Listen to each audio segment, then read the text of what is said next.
A imigração italiana é um capítulo extremamente importante da história brasileira. A influência italiana é notável no Brasil todo, mas é especialmente expressiva nos estados de São Paulo, Espírito Santo, Minas Gerais, Paraná, Santa Catarina e Rio Grande do Sul. Agora, você já se perguntou por que tantos italianos vieram para cá? A verdade é que o Brasil não foi a única meta dessas pessoas. Entre 1861 e 1985, cerca de 29 milhões de pessoas partiram da Itália. Dessas, pouco mais de 10 milhões retornaram, enquanto que cerca de 19 milhões se estabeleceram definitivamente no exterior.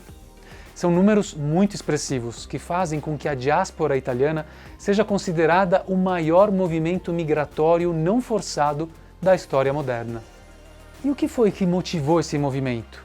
O que levou todas essas pessoas a abandonarem sua terra natal e suas famílias em uma época em que viajar para outro continente e mudar completamente de vida era uma escolha muito mais drástica e complexa do que é hoje? O principal motivo foi a fome, foi a necessidade de fugir da miséria. Ouvir isso com a nossa percepção atual de o que é Itália pode causar estranhamento, porque quando pensamos na Itália, pensamos automaticamente em um país de primeiro mundo, com alta qualidade de vida, não é? Pois é, mas nem sempre foi assim. Para entendermos melhor essa condição de pobreza, é necessário compreendermos um fato histórico importante. A Itália, como um Estado unitário, é extremamente recente. Nasce em 1861. Pensa bem, 1861 não faz tanto tempo assim, são poucas gerações para trás. Provavelmente os seus bisavós eram adultos nessa época. Bom, logo após a unificação italiana, que como eu disse se deu em 1861, muitas áreas desse país recém-nascido se encontravam em uma situação econômica crítica. Somando-se a isso o fato de que a população italiana praticamente dobrou entre 1869 e 1962, passando dos 26 aos 50 milhões de pessoas, é possível entendermos que as questões ligadas à necessidade de comida, trabalho, assistência sanitária, entre outros, estavam fazendo o país colapsar. Nesse mapa podemos ver os principais destinos dos italianos, com a cor verde mais escura: Brasil, Estados Unidos, Canadá, Argentina, Uruguai, Austrália, dentre outros. Mas por que o Brasil? É que, da mesma forma que o Estado italiano queria se livrar do excesso de pessoas, por pior que isso possa soar, a chegada de pessoas da Europa interessava ao Estado brasileiro.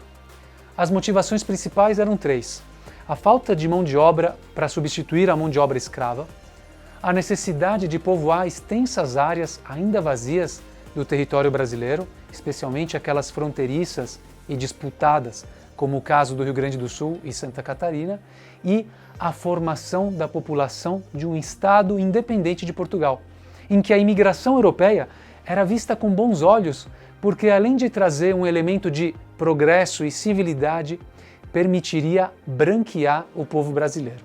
Sim, é esse absurdo mesmo que vocês ouviram. O embranquecimento da população brasileira por meio da vinda de europeus para cá foi um verdadeiro projeto do Estado brasileiro. Havia muitas opções de destino, como vimos, mas o Brasil também foi uma das principais metas por conta da propaganda feita em torno do país sul-americano. Ótimo clima, abundantes riquezas e natureza deslumbrante. Uma terra em que tudo que se planta cresce. Bom, isso tudo é verdade, mas as promessas que eram feitas para esses viajantes muitas vezes não coincidiam com a realidade. Primeiramente, a imigração italiana logo virou uma oportunidade de negócio para muitas pessoas mal intencionadas que pretendiam apenas explorar as pessoas. A espera nos portos de embarque durava dias ou até mesmo semanas, porque dessa forma mais lucro era gerado, tanto pelo comércio nos arredores dos portos, onde se praticavam preços abusivos aos quais os viajantes tinham que se submeter, quanto pelas companhias de navegação, que postergavam as datas de partida para reunir mais pessoas em um mesmo navio. Você com certeza já viu muitas imagens como essa, não é mesmo? Com navios abarrotados de italianos. Além do número excessivo de passageiros, os navios também transportavam animais, o que aumentava muito os riscos de doenças e epidemias, como malária, sarampo e cólera. Tudo isso sem assistência médica a bordo. É óbvio que não eram raras as mortes naquelas condições, sem falar nas possibilidades reais de naufrágio, como no famoso exemplo do navio sírio. Foram aproximadamente 500 pessoas mortas, mas um número exato nunca foi estabelecido devido aos numerosos viajantes clandestinos, dos quais não se havia registro.